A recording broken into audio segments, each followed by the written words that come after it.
Il est fondé à l'initiative des étudiants de l'ESSEC. Le club ESSEC Radio New Wave constitue la première plateforme culturelle de l'école. Ainsi, le club permet aux étudiants la possibilité de pratiquer leurs diverses passions culturelles et leur offre un cadre de créativité et de réalisation de leurs projets. Donc nous remercions tous les invités de cette journée. Nous remercions ainsi tous les membres ESSEC Radio New Wave.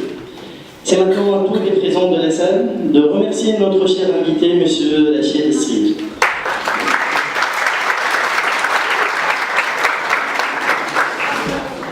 Je laisse maintenant la parole à Sanad Judy pour présenter le projet. Merci.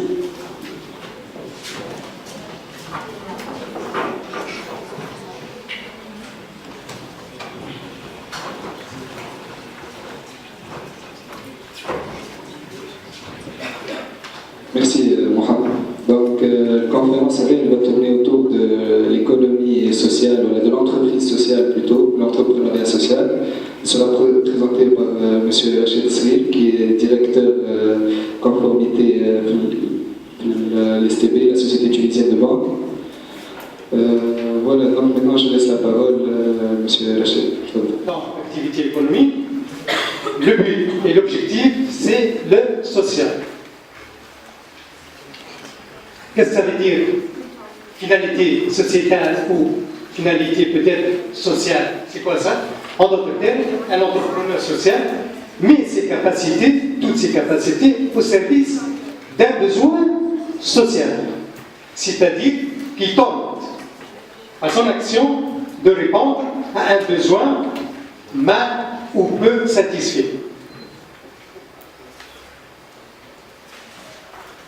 Bon, ici quelques exemples de besoins sociaux, c'est-à-dire l'entreprise sociale s'intéresse au vieillissement de la population, par exemple, l'accès au logement, la prise en compte de l'environnement, donc la pollution, etc. La lutte contre l'exclusion, c'est le chômage, la pauvreté, l'handicap, les modes de consommation sains et durables, l'accès aux soins, à la santé et la qualité des emplois. Je vous remercie pour cette présentation. On n'a pas terminé, hein? Ah, vous n'avez pas terminé? Non, parce que je voulais vous poser des questions. Parce que là, je vais en cours. Je voulais vous poser des questions. C'est un domaine qui est très important. Il constitue une alternative pour générer des emplois. Ça a été développé, c'est l'économie de solidarité en fait. Et là, c'est une variété de l'économie de solidarité et a été développé justement pour développer les activités régionales et de créer une synergie entre les entreprises et les associations. C'est ça, c'est cette interaction entre les entreprises et les associations qui constitue la dynamique de l'économie de solidarité. Alors moi, ce que je voudrais vous demander, parce que vous n'avez pas, peut-être vous comptez le présenter plus tard, en Tunisie, il y a un problème fondamental concernant le taux de chômage, surtout dans les régions. Comment vous concevez l'élaboration ou la mise en place de l'économie de solidarité dans les régions? Parce que vous savez très bien que les entreprises qui constituent deux parties de l'économie de solidarité, il faut qu'il y ait les entreprises et les associations à but non lucratif. C'est possible. Il y a des associations.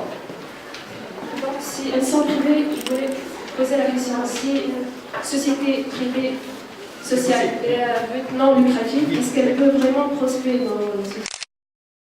En France, c'est 4,5% des entreprises sont des entreprises sociales. Donc, c'est une entreprise sociale. C'est une entreprise privée. Elle est privée. C'est une entreprise privée. Malheureusement, en Tunisie, on n'a pas de société. L'entreprise sociale n'existe pas. On n'a pas une loi pour cette entreprise. Donc, ça n'existe pas en Tunisie. On a l'économie, ce qu'on appelle l'économie sociale. Alors, c'est ça. Attends, va au Monique. L'économie sociale et solidaire. Mais comme entreprise sociale, on n'a pas en Tunisie. On ne peut pas dire qu'on a des entreprises, une entreprise sociale. Il y a des actions sociales, il y a des associations, il y a des mutuelles, les coopératives, ça c'est comme l'économie sociale. L'entreprise sociale, c'est un levier ou un chapitre parmi l'économie sociale. Non, l'entreprise, c'est dans l'économie sociale. On a l'économie sociale, mais les entreprises sociales, on n'a pas des entreprises sociales. Donc l'entreprise sociale, elle peut être une société privée. Déjà, je vous remercie pour la présentation que vous avez faite. La question aujourd'hui, on voit la majorité des grandes entreprises, comme Microsoft, comme Coca-Cola, ils prennent leurs responsabilités sociales. Et certainement, on a un retour sur investissement sur le fait qu'il y a un profit. Aujourd'hui, la question qui se pose, est-ce que l'entreprise sociale, est-ce qu'elle est concrètement à but lucratif ou non lucratif, ou est-ce qu'elle est concrètement, elle va exister, dans le stage, déjà, elle existe partout dans le monde. Pour avoir de l'entreprise sociale, il faut statuer une loi, il faut défendre. Donc il faut défendre, dédié à ce genre d'entreprise. C'est tout à fait normal. Et en entreprise, elle vient quand même à la veille. Sans l'argent, on ne peut rien faire. Donc il faut défendre,